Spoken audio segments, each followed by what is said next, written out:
Hello and welcome to the j.gray Report. Last month marked a complete decade for me working in the video game industry. And my, what a difference a decade makes.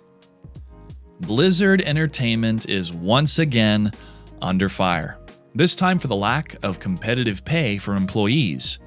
First off, the phrase Blizzard Entertainment meant something very different a decade ago.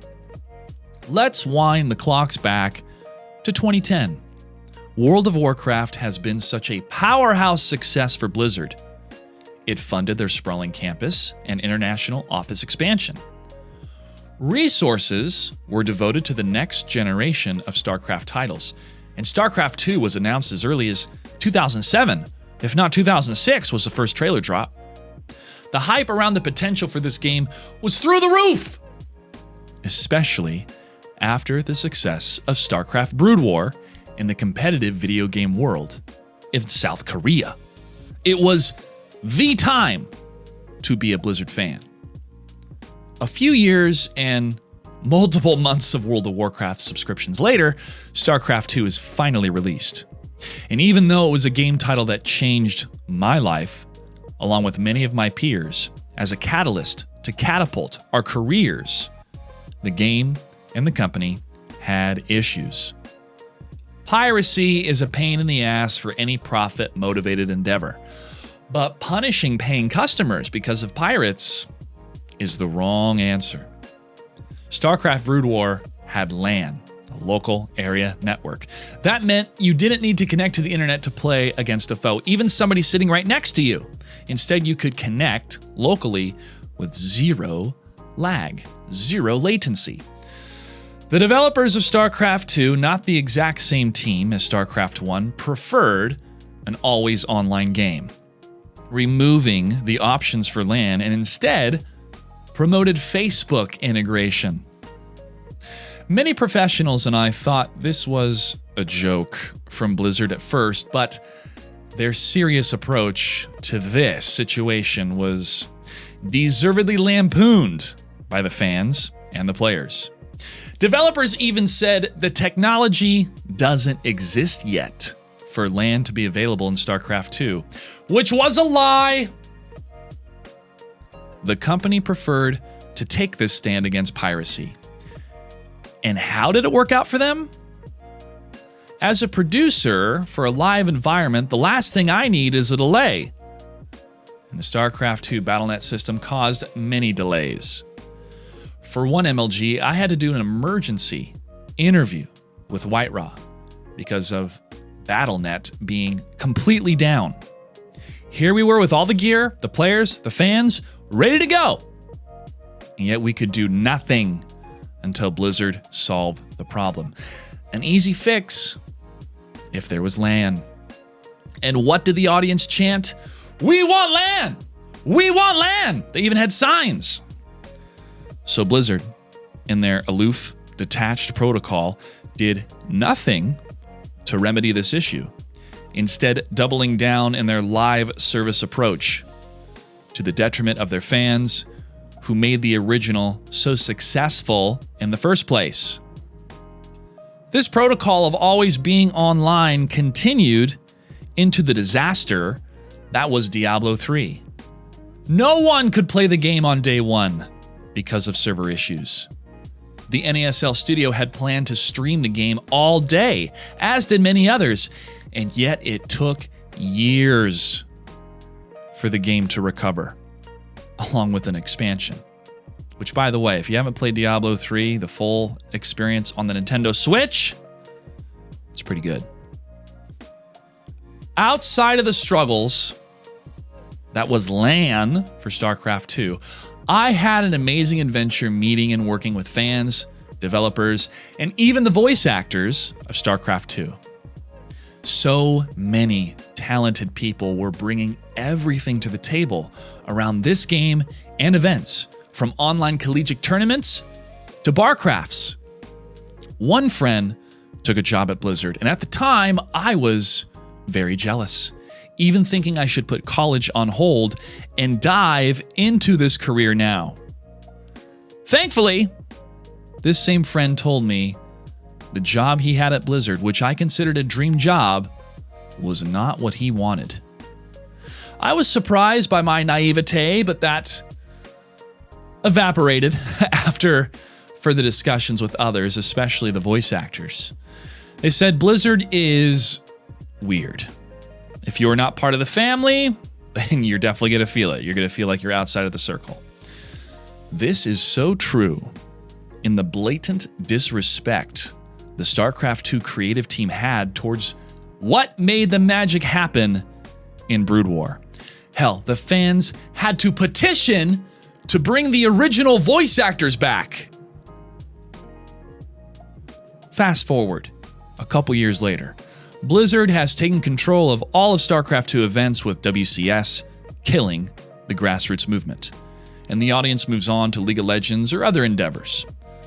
Blizzard decides to adopt traditional sports protocols and starts the financially bloated Overwatch League, with again, no organic grassroots to sustain it. As Activision Blizzard is doing their own thing when it comes to their competitive titles, they made a deal to grow the market in China. That deal came with the forsaking of democratic principles of free speech. Blizzard made such a mistake that the United States government sent them a formal letter, and patriots like myself turned down producing and hosting gigs indefinitely. And now, paid employees are sharing how they have to skip meals. They have to skip meals and find additional income just to make ends meet. And I've been there. I had to drive for Uber and Lyft when I was still working at ESL for a time. Irvine, the headquarters of Blizzard, is a concrete wonderland if you enjoy malls and chain restaurants. The culture is rich SoCal suburbanite that want to live close to Disneyland.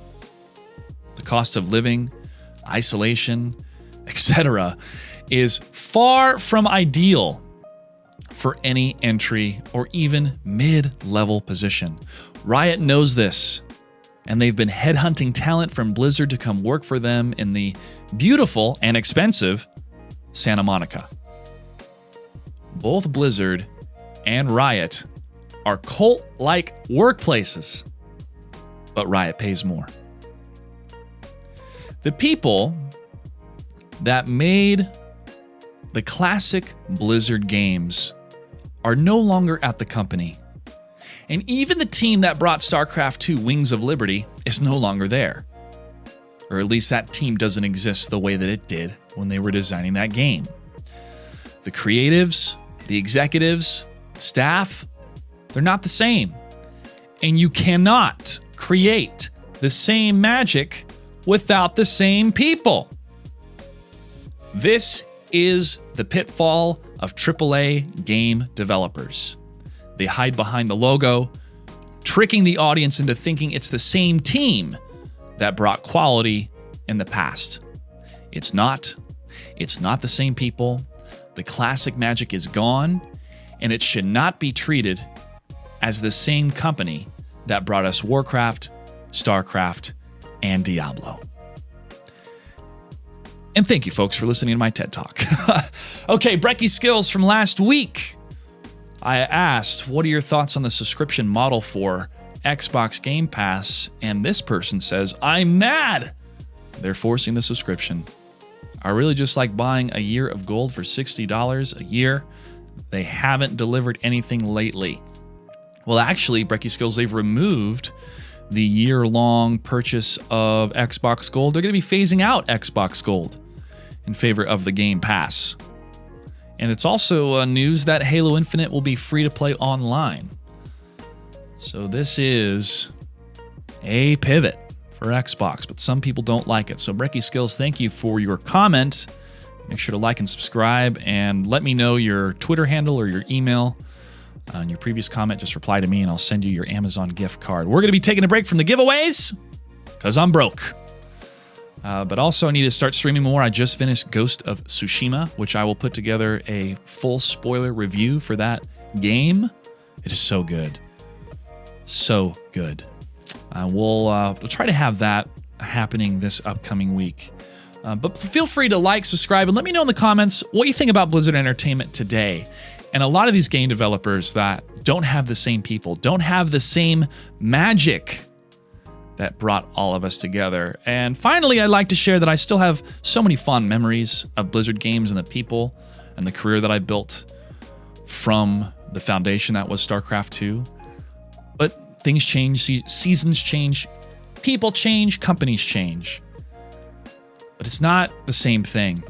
It definitely was a golden era, a beautiful time in the early 2010, 2011, 2012 days. And then things started to shift as Blizzard wanted to have more control. Riot Games wanted to have more control because the developers saw the potential of doing esports in-house themselves. Unfortunately, some protocols cut out all of the organic growth. And games have a life cycle. So and RTS is not a popular type right now, but things change. Anyways, I wanted to share this final moment with you. This was from BlizzCon 2010, where I did the moonwalk on stage in front of thousands of people in person and hundreds of thousands, if not millions, watching online. But you can see me moonwalk, and there's a timestamp at 40 seconds off the BlizzCon 2010 highlight. Got to meet Jay Moore, who was the host up there. He's a cool dude. And the band, which was supposed to be playing Billie Jean, which is the dance, the Night Elf male dance is based off of Michael Jackson dancing. They had to do ABC. That's the rights they had. ABC from the Jackson 5. Folks, really hard to moonwalk to ABC by the Jackson 5. But I did it. And I did it so well, it made it into the highlight reel. So there you go. I was a diehard fan of Blizzard games for many, many years. Many years. But today I haven't played a Blizzard game in a long time. That just goes to show you how much of a difference it makes when you don't have the same staff and you're full of broken promises. Thanks again for tuning in. I always appreciate any feedback and support I get here on the YouTube channel. Let's keep growing it. I'll see you next week.